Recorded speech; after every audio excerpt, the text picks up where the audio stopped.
an email to regarding Walz. Hail the Flashlight King. Hail you. Come on. You asked the question about why Walz would not debate in the areas closest to the tallest buildings. And I hate to say it, but Reavers was right. Bingo. Wow. Oh, just don't celebrate, okay? Yeah.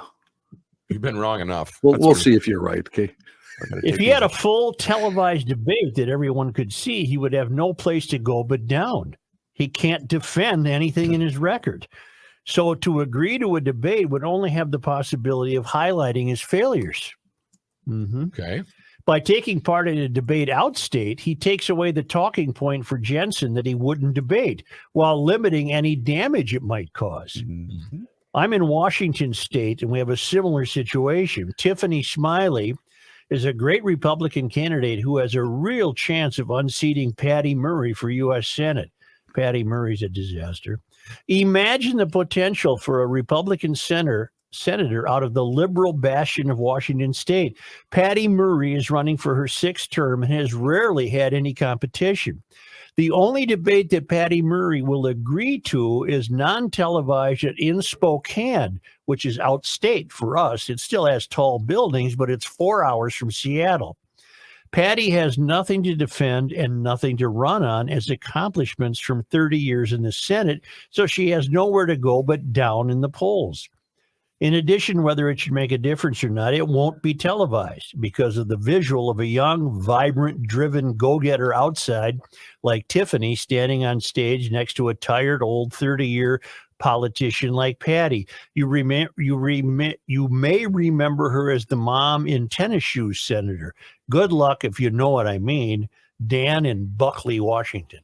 Okay. So the theory is Walz was agreeable to an outstate debate because A, it said, okay, I'll debate you, and B, it did not alert the preponderance of his voters to his failings because he has nothing to really run on.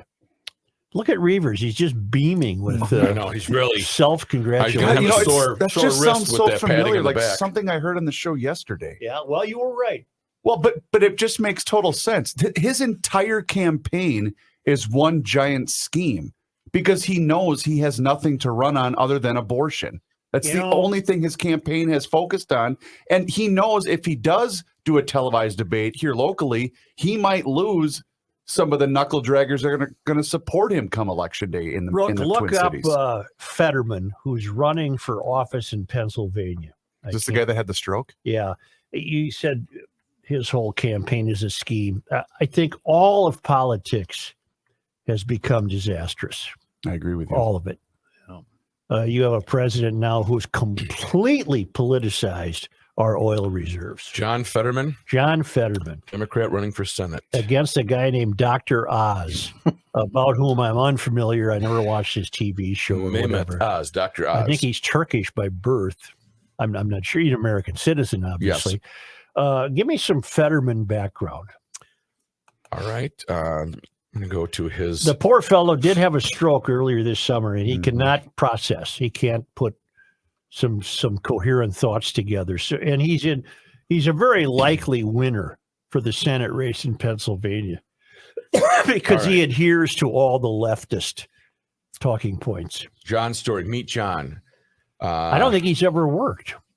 20 years ago, John came to Braddock to start a GED program. He became mayor and for 13 years worked to build the once booming steel town back from collapse. Shades of Bernie Sanders. I think the only thing Bernie ever did was being a mayor somewhere in Vermont. Burlington, I think. As lieutenant governor, John transformed the position into he was lieutenant governor? A bully pulpit for criminal justice reform.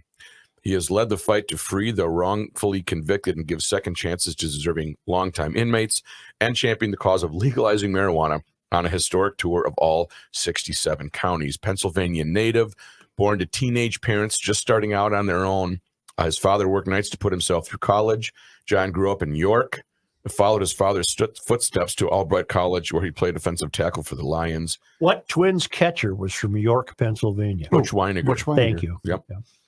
Look up, see if you have any audio of Fetterman. That's what I'm doing right now. Master's in public policy from Harvard. That's meaningless. Okay.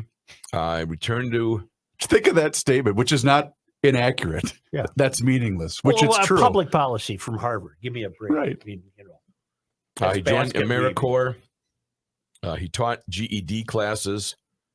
He returned to Pennsylvania to start a GED program at Crown Braddock, one of the poorest and most challenged communities in the Commonwealth. In 2005, encouraged by students, he ran for mayor. He managed to win the crowded primary by a single vote. In his 13 years as mayor, he worked to rebuild his community, creating jobs, youth engaged, okay, all that stuff. But he can't function right now. I'm sorry he had a stroke, but he can't function. He and he's very likely to win this. And that means Pennsylvania leftists are sending to Washington a fellow who can't, Perform his unfortunately, daily he duties. can't think straight. I think he's recovering from the stroke, Well, but what's the big deal? That's the same thing with our president. well, I didn't want to say that, so thank you. Many members of Congress. Too. Many, the Yeah. whole thing is shot. Yep. The whole thing is just is just a farce. Everything. Speaking about saying anything to get elected or stay elected, stay on the third Mhm. rail. This was your president yesterday. Unfortunately, I didn't get a chance to play this on the program. We need to responsibly increase American oil production without delaying or deferring our transition to clean energy. Let's debunk some myths here. My administration has not stopped or slowed U.S. oil production. Yes, it has. Yes, it has. Once again- banks are hesitant to loan. Let's translate. Our policies are complete garbage and destroying this country. Our policies are whatever they are to keep me in office. And if I have to tap into our oil reserves for political reasons, I will. It won't make a bit of difference at the pump.